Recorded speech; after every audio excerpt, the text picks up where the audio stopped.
اب اس آیت کریمہ کے اندر اللہ تبارک و تعالیٰ نے جو ذکر فرمایا وہ جاہلانہ تقلید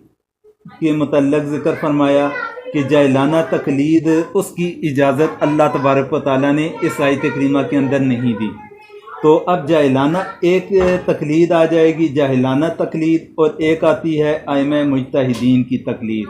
ان دونوں کی تقلید کے اندر فرق ہے۔ اللہ تبارک و تعالیٰ نے اس آیت کریمہ کے اندر جو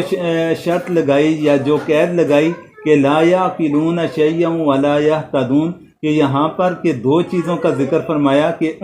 وہ جن کی تقلید کرتے ہیں نہ وہ سمجھ بوجھ رکھتے ہیں اور نہ ہی وہ سیدھی راہ کے اوپر ہیں، یعنی کہ اللہ تبارک و تعالیٰ نے ان دو قیدوں کے ساتھ اس طرف اشارہ فرما دیا کہ جو جاہلانہ تقلید ہے وہ تو جائز نہیں، تو دوسری تقلید اس کے جواز کی طرف بھی راستہ بن رہا ہے۔ بعض لوگ اس آیت کریمہ کے اندر اس آیت کریمہ کا سہارا لے کر ائمہ مجتہدین کی تقلید کی تردید کرنے کے جواز کے طور پر پیش کرتے ہیں، جبکہ یہ چیز جائز نہیں بنتی، کیونکہ اللہ تبارک و تعالیٰ نے یہاں پر دو چیزوں کی ساتھ میں قید کا ذکر فرما دیا۔ تو اس سے اس چیز کی وضاحت امام قرطبی نے اس آیت کی تفسیر میں فرمایا کہ اس آیت میں تقلید آبائی کے ممنوع ہونے کا جو ذکر ہے، اس سے مراد باطل عقائد و اعمال میں آباء و اجداد کی تقلید کرنا ہے۔ عقائد صحیحہ اور اعمال صالحہ میں تقلید اس میں داخل نہیں، جیسا کہ حضرت یوسف علیہ السلام کے کلام میں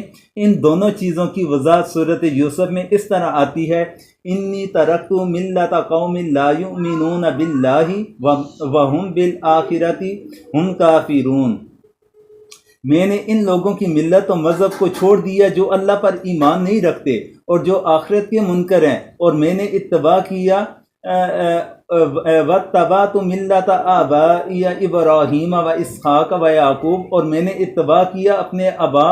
ابراہیم، اسحاق اور یعقوب کا۔ اس میں پوری وضاحت سے چیز ثابت ہوگی کہ آبا کی تقلید باطل میں حرام ہے، حق میں جائز بلکہ مستحسن ہے۔ امام قرطبی نے اسی آیت کے ذیل میں ائمہ مجتہدین کے تقلید کے متعلق بھی مسائل و احکام بیان کیے ہیں اور فرمایا کچھ لوگوں نے اس آیت کو تقلید کی مذمت میں پیش کیا اور یہ باطل کے معاملے میں توسیع ہے، لیکن حق کے معاملے میں تقلید سے اس کا کوئی تعلق نہیں۔ حق میں تقلید کرنا تو دین کے اصول میں سے ایک مستقل بنیاد ہے اور مسلمانوں کے دین کی حفاظت کا بہت بڑا ذریعہ ہے کہ جو شخص اجتہاد کی صلاحیت نہیں رکھتا وہ دین کے معاملے سے تقلید ہی پر اعتماد کرتا ہے۔ تو یہ تھا کہ باطل اور جاہلانہ تقلید اور ائمہ مجتہدین کی تقلید کے اندر تھوڑا سا فرق تھا جو آپ